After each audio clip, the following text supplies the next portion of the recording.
Saludos amigos, muy buenas noches. Aquí estamos en la sintonía de Telecable y estamos en nuestro programa, en La Venia, el programa del Colegio de Abogados de Oviedo. Hoy hablándoles de un tema muy concreto que hace referencia al mundo de la escritura, al mundo en definitiva de la grafología y su relación directa con el mundo de la abogacía, con el mundo de la justicia en líneas generales. Tenemos con nosotros a un perito calígrafo, psicólogo también, se llama Manuel Moreno y es presidente. Muy buenas noches, Manuel. Eres presidente de la Asociación Colegial de Peritos Calígrafos de Asturias. Exactamente. Una asociación, no sé exactamente si tiene muchos o pocos sí, asociados. Tenemos muchos asociados. Es una asociación profesional que engloba profesionales de la grafística, todos titulados y en condiciones de, vamos a decir, de trabajar como peritos calígrafos para dilucidar en el ámbito forense si una firma o un escrito es genuino o es un fraude. Bueno, vamos a ver, exactamente qué es la grafología. Bueno, la grafología en general es la ciencia o el conjunto de metodologías que tienen por objeto de estudio el grafismo. Entendemos por grafismo habitualmente la escritura manuscrita, ortográfica y las firmas, el complejo firma rúbrica. También podríamos hablar de producciones gráficas como dibujos, incluso diseño gráfico, etcétera, pero bueno, en general habitualmente hablamos de escritura manuscrita, como digo, y las firmas. En principio esto es la grafología. Luego hay dos grandes vertientes o dos grandes ramas, dos grandes especializaciones dentro de la grafología, que serían la pericia caligráfica judicial, que es, vamos a decir, el aspecto forense, ¿no? La vertiente forense de la disciplina grafológica. Y, por otra parte, tendríamos la grafología psicológica, que sería la relación que existe entre la manera de escribir o de comportarse escrituralmente de una persona con su carácter, estado de ánimo, su actitud, las aptitudes o cualidades, ¿no?, que pueda tener, etcétera. Estamos en un programa que habla de abogacía, de intentar acercar la abogacía al mundo de la ciudadanía y viceversa, ¿no? ¿Qué relación tiene tu mundo con el mundo de la abogacía, por ejemplo, con el mundo de la justicia en líneas generales? Bueno, los peritos calígrafos lo que somos requeridos, lo que hacemos habitualmente es ser requeridos por los tribunales de justicia, por los juzgados, para intervenir o bien de oficio o bien cuando somos requeridos por un abogado de parte, para cotejar o comparar una firma que está cuestionada o un grafismo que puede ser a veces un testamento hológrafo, un escrito, una anotación, o ya digo lo más habitual que es una firma, o incluso un documento que puede estar mecanografiado y que se sospecha o hay indicios de que puede estar alterado. Y nosotros tenemos que examinar esto, compararlo con las muestras de procedencia cierta o muestras indubitadas y arribar a una conclusión respecto a la autenticidad de ese grafismo y si en el caso de que seamos requeridos por el juzgado comunicarlo directamente vamos a decir, al juez o en el caso de que sea de que se nos haya solicitado de parte, entregar los informes al abogado correspondiente y el abogado a su vez pues lo presentaría al juzgado con una demanda o con una contestación a la demanda. Para certificar que una firma es auténtica o evidentemente es una falsificación, ¿se necesita más de un perito? No. Es decir, el juez puede reclamar o reclama habitualmente la presencia de más de un perito. Podría hacerlo. No es necesario. En principio,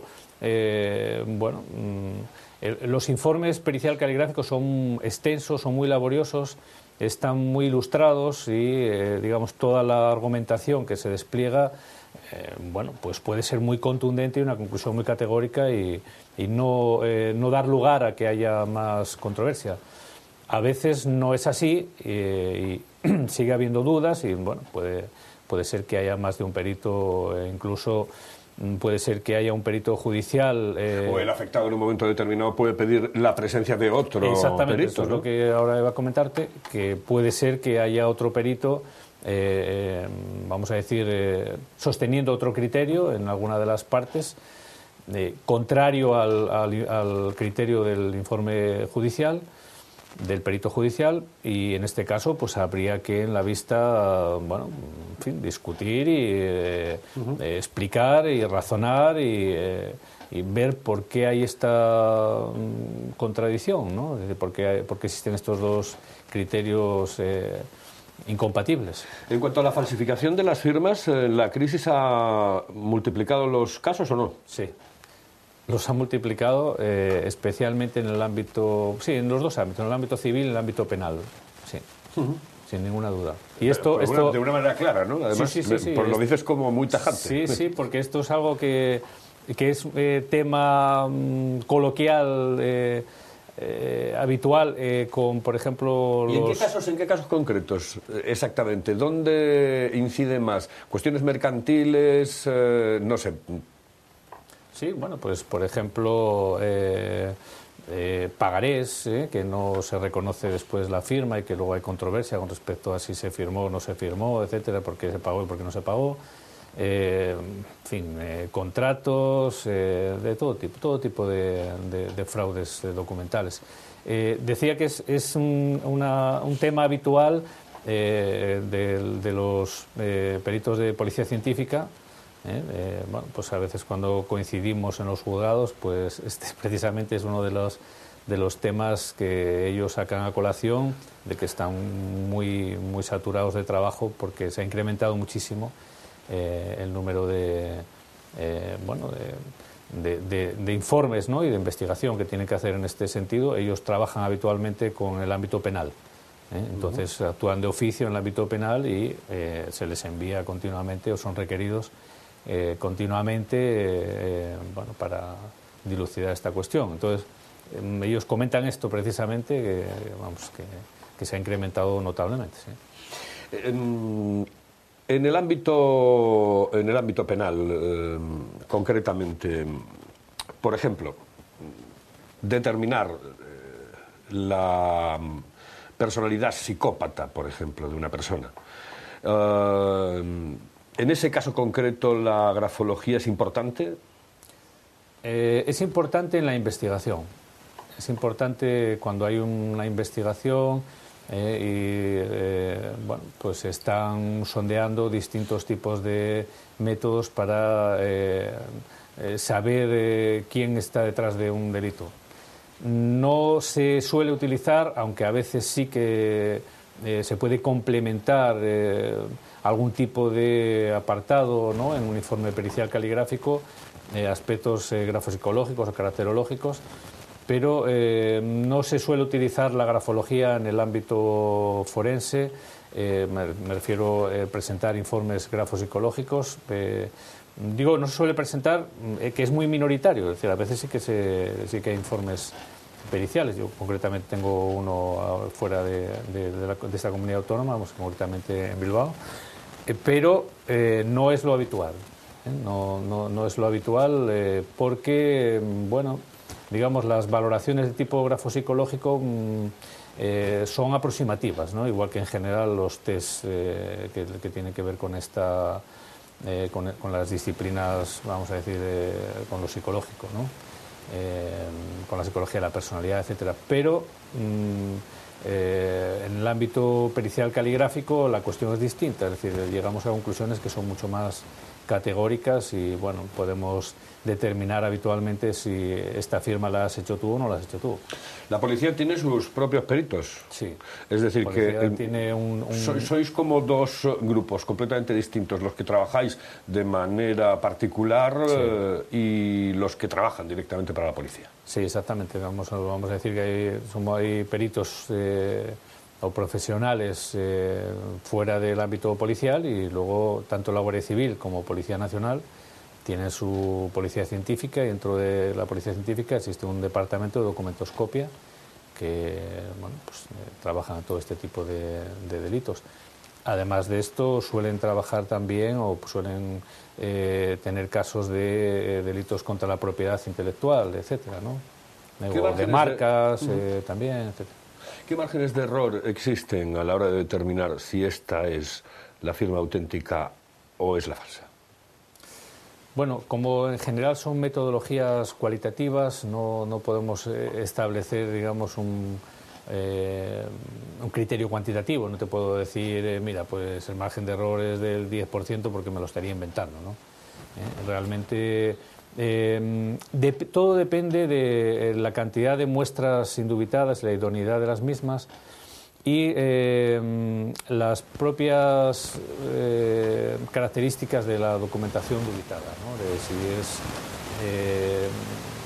es muy expresiva, si hay mucha riqueza de matices grafonómicos, etcétera, ¿no? Cuando más dificultades tenemos, cuando la fiabilidad está más comprometida en las conclusiones, cuando o bien hay muy poco material indubitado para el cotejo, o bien el material dubitado es muy escaso, muy poco expresivo, muy poco rico en propiedades grafonómicas. Por ejemplo, un bisel excesivamente simple puede comprometer la fiabilidad en las conclusiones. Por eso nunca es recomendable que una persona tenga una firma excesivamente simple. Me refiero a que a veces una simple raya es suficiente porque por alguna razón que bastante poco racional, valga la redundancia, se admite como firma con toda la carga de responsabilidad administrativa, social, penal, etcétera, que tiene una firma. Se admite cualquier tipo de cosa, de grafismo, cualquier tipo de propiedad como válida. Es decir, que no hay ningún tipo de reglamentación en este sentido, lo cual es muy extraño y muy poco lógico y muy poco racional. Si yo hago una pequeña rayita y digo que esta es mi firma, nadie me lo va a discutir, ni en el ámbito judicial, ni en el ámbito administrativo, nadie me discute esto. Y sin embargo, esa firma es absolutamente vulnerable, no es fiable un cotejo pericial, etc. Con lo cual, lo ideal sería que, aunque uno pueda hacer un grafismo creativo, digamos una rúbrica, un garabato o lo que sea, lo ideal es poner nombre y apellidos, o al menos el apellido o el nombre. Porque esto ya tiene toda una riqueza grafonómica que es muy difícil y muy complicado de modificar o de alterar o de falsificar. Ahí estamos hablando de una velocidad de ejecución, un tipo de cohesión, un tipo de procedencia espacial, una dirección, en fin, ¿no? Toda una serie de rasgos y de características que todas a la vez es muy difícil, habría que ser un virtuoso para poder modificar. ¿Nos dice muchas cosas una firma? Una firma depende de... Hombre, la raya no, evidentemente, esa raya que acabas de hacer, dudo mucho que diga algo, ¿no? Hay firmas que dicen mucho, muchísimo, diría yo, y hay firmas que dicen muy poco o casi nada. Entonces, depende de la riqueza grafonómica que tenga, ¿eh? Si es una firma que tiene es muy expresiva, ¿no? Lo que nosotros denominamos, tiene un alto forniveau, que es un término tomado de la valoración que hacían los románticos alemanes en general, ¿no? De las obras de arte, etcétera. Son obras que tienen expresividad, etcétera. Y si la firma es muy expresiva, sí que realmente puede decir muchas cosas. Lo ideal siempre es tener a mano un texto manuscrito más la firma. Entonces, esta combinación de ambas cosas es lo que te permite tener un perfil completo. A veces vemos un escrito, tenemos una serie de hipótesis interpretativas en el campo de lo grafopsicológico, pero luego al ver la firma aparecen matices que si no tuviéramos la firma lo hubiéramos perdido. Y viceversa, a veces vemos una firma, podemos hacernos una hipótesis interpretativa y luego al ver el texto la cuestión se modifica. Por lo tanto, lo completo, lo riguroso, lo fiable, etcétera, es disponer de texto manuscrito y firma. Y os puedo engañar, por ejemplo, a los grafólogos, a los peritos, ¿podría llegar a hacer una buena falsificación de firma? Sí. Vuelvo otra vez al tema que te he comentado antes, siempre y cuando la firma con la que nos estás engañando, la firma objeto de imitación, sea una firma muy simple, muy básica, es decir, un breve garabato rubricado, lo que normalmente se denomina un bisé, o bien que seas un virtuoso, que también lo hay, y que esté muy entrenada esa firma. Esas firmas además son muy comunes en ciertos notarios, sí, en notarios, incluso en abogados, en firmas de directores generales que hacen un... Exacto. Eso es muy inapropiado. Muy inapropiado, ¿no? Sí. Tremendamente inapropiado. Yo he hecho muchos informes de firmas, vamos, que son realmente muy vulnerables. Muy vulnerables. Incluso, vamos, con poco entrenamiento que tenga una persona que trabaje cercana a ti, ya está servida la posibilidad de imitación, a veces con el consentimiento del legítimo firmante y a veces sin el consentimiento, que es cuando viene el problema. ¿Qué tengo que hacer para estudiar para ser perito grafólogo? Bueno, en Asturias, el Instituto de Grafología Analítica, que también presido, imparte desde hace 17 años formación en el campo de la grafopsicología y en el campo de la pericia caligráfica judicial, alumnos todos los años, en octubre. Finales de septiembre y principios de octubre. Esta formación se imparte en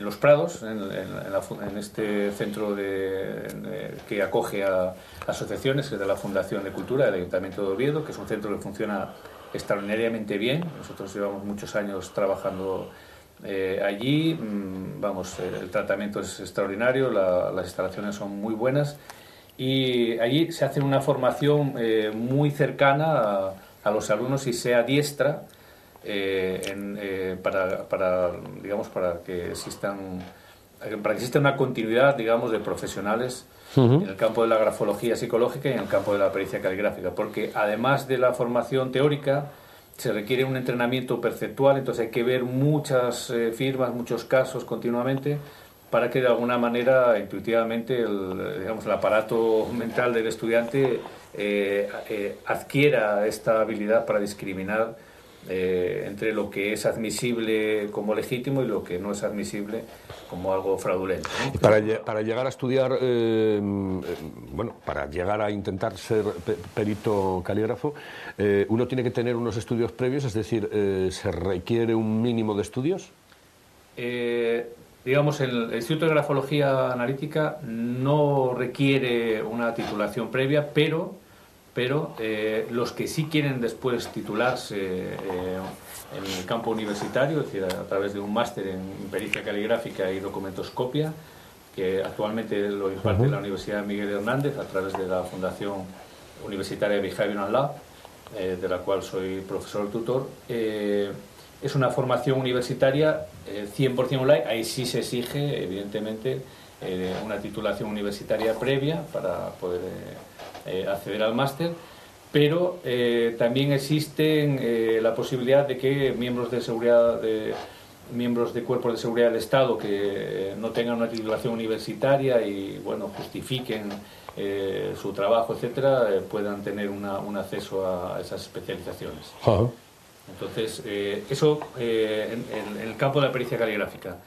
En el de la grafopsicología o la grafología psicológica, la Fundación Universitaria FUNIVER también imparte a partir de este próximo año una formación en grafología, en la parte grafopsicológica o de grafología psicológica, también a través de distintas universidades en el ámbito latinoamericano.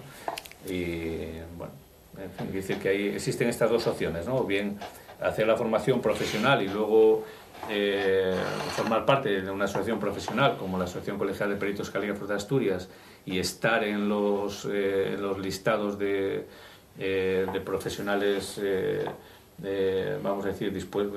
capacitados, ¿no? Para trabajar como peritos calígrafos de manera, habitual en los juzgados.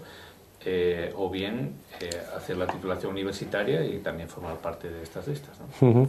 Es decir, que bueno, es una salida interesante profesional. Sí, porque además es algo que se requiere continuamente. Es decir, que hay trabajo. Hay trabajo, naturalmente hay trabajo, sí. ¿Cuántos alumnos puede haber en este momento en clase? Aquí en Asturias solemos rondar todos los años entre 15 y 20 personas.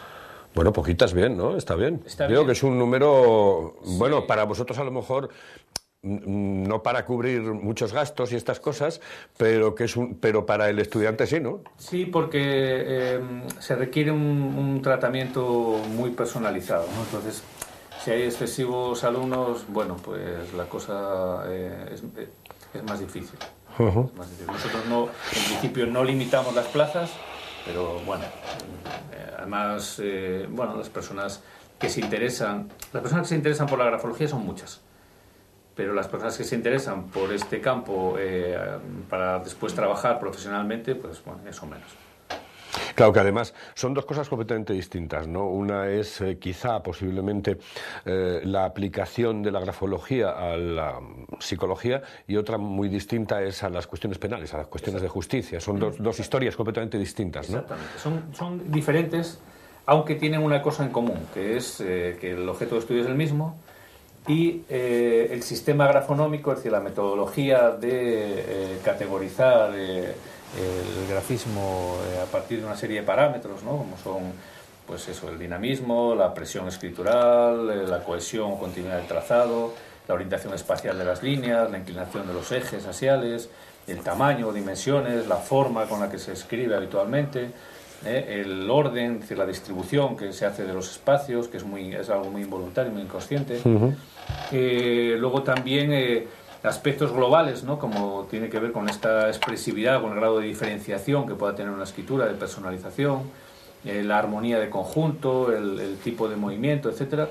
Son muchos aspectos que sirven tanto para el cotejo pericial caligráfico en el ámbito forense como para arribar al perfil psicológico de la persona que escribe.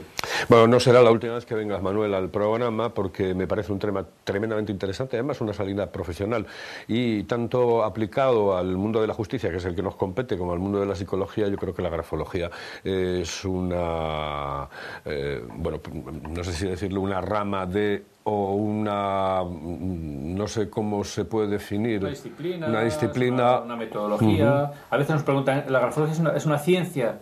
No es una ciencia, en todo caso es una técnica científica o un conjunto de técnicas científicas en el sentido de que tienen un protocolo y una metodología, no es una opinión gratuita, no es una especulación meramente racional, sino que depende de una metodología que conduce a unas conclusiones a partir de unas premisas que tienen un carácter científico y riguroso. Me dicen muchísimos abogados, en este caso porque este es un programa dedicado al mundo de la abogacía fundamentalmente, pero también médicos, etcétera, ¿no? Que Internet por una parte facilita mucho las cosas y por la otra te complica mucho las cosas. Hay gente que llega a una consulta de un abogado y ya se sabe, cree saberse exactamente por dónde tienen que ir los tiros, o el propio enfermo que llega al médico diciéndole, a mí me da la sensación de que esto puede ser esta. En el tema de la grafología, Internet está haciendo un poco de daño porque los estereotipos se estereotipan excesivamente en la red. Mira, es decir, por ejemplo, y te pongo casos, bueno, es que cuando escribes con letras mayúsculas eres así, cuando escribes con minúsculas, cuando escribes inclinado para la derecha eres no sé qué, cuando escribes inclinado para la izquierda.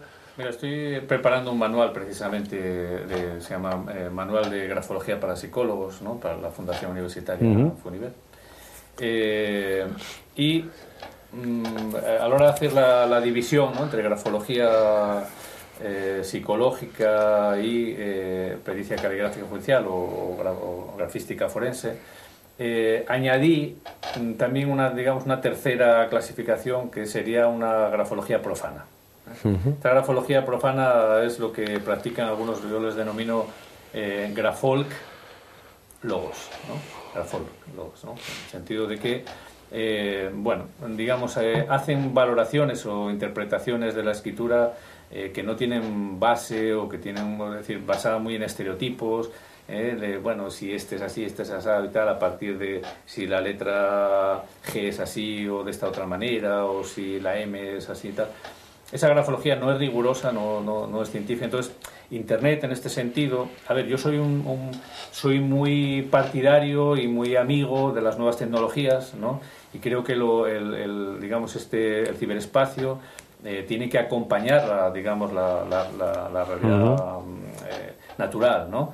Pero no al revés, no puede sustituirla.